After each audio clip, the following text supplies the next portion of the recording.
2026-27 অর্থ বছরের জন্য দেশের সব শ্রেণীর মানুষের কথা বিবেচনায় নিয়ে একটি অন্তর্ভুক্তিমূলক বাজেট দেওয়া হয়েছে। দুপুরে রাজধানী ওসমানী স্মৃতি মিলনায়তনে বাজেটোত্তর সংবাদ সম্মেলনে এমন কথা জানিয়েছেন অর্থমন্ত্রী আমির খসরু মাহমুদ চৌধুরী।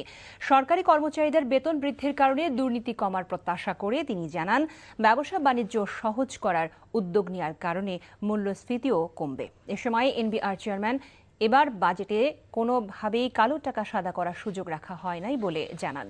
দেখুন সেলিম মালিকের রিপোর্ট।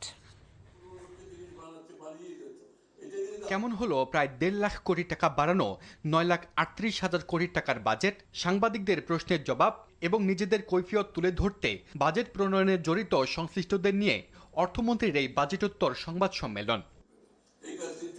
এক প্রশ্নের জবাবে অর্থমন্ত্রী জানান, এবারের বাজেট কোনো বিশেষ দল বা গোষ্ঠীর জন্য নয়, এতে দেশের প্রতিটি মানুষের সমান অধিকারের প্রতিফলন ঘটেছে।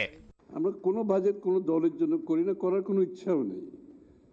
আমরা ফিনান্সিয়াল সেক্টরে একটা সিদ্ধান্ত নিয়েছি, কোনো ফিনান্সিয়াল সেক্টরে কোনো দলীয় লোক আমরা মনোনয়ন করব না, এটা পরিষ্কার করে আমি বলতে চাই। বাজেট কাদের জন্য? একেবারে এমন কোনো বাংলাদেশের এমন কোনো ব্যক্তি নেই যে এই বাজেটের আওতায় আসবে না।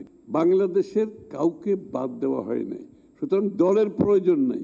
বাজেটে মূল্যস্ফীতি কমানোর পর জোর দেওয়া হয়েছে জানিয়ে তিনি বলেন, ব্যবসার পরিবেশ উন্নয়ন, বন্দরে দুর্নীতির লাগাম টানার পাশাপাশি দীর্ঘমেয়াদী আমদানি চুক্তির মাধ্যমে এটা সফল হবে। আর বেতন বাড়ানোতে সরকারি কর্মকর্তাদের দুর্নীতি প্রবণতা রোধ করা যাবে বলেও জানান তিনি। এগুলো অনেকগুলো ডিরেগুলেশন থেকে শুরু করে বিভিন্ন জায়গায় কস্ট কমিয়ে আনার জন্য আমরা অনেকগুলো পদক্ষেপ নিচ্ছি। সুতরাং আমাদের পলিসিগুলো যদি আমরা ঠিকমতো বাস্তবায়ন করতে পারি, আমি মনে করি আমাদের ইনফ্লেশন কন্ট্রোল করা খুব কঠিন হবে মনে করি না। সরকারি কর্মকর্তারা তাদের যখন আয় বাড়বে, তাদের যখন জীবনযাত্রার মান একটু উন্নত হবে, নিশ্চয়ই দুর্নীতি কমার কথা। এবার বাজেটে অর্থনীতির কোনো পর্যায়ে কালো টাকা সাদা করার সুযোগ দেওয়া হয়নি বলে জানিয়েছেন এনবিআর চেয়ারম্যান। ওনার টাকাটা কিন্তু হোয়াইট, উনি জমি বিক্রি করেছেন 5 কোটি টাকা, রেজিস্ট্রেশন হচ্ছে 1 কোটি টাকা। বাকি 4 কোটি টাকা নিয়ে উনি খুব বিপদগ্রস্ত থাকেন। ওনার যদি বায়নানামা থাকে, প্রুফ করতে পারেন, তাহলে উনি ওইটার উপরে রেগুলার যে ক্যাপিটাল গেইন ট্যাক্স, সেই হারে ট্যাক্স দিতে পারবেন। আর বাংলাদেশ ব্যাংকের গভর্নর জানান, ইসলামী ব্যাংকে সরকার কোনো হস্তক্ষেপ করেনি।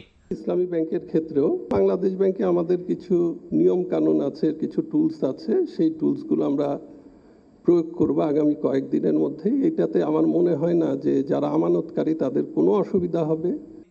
সেলিম মালিক, এনটিভি নিউজ, ঢাকা।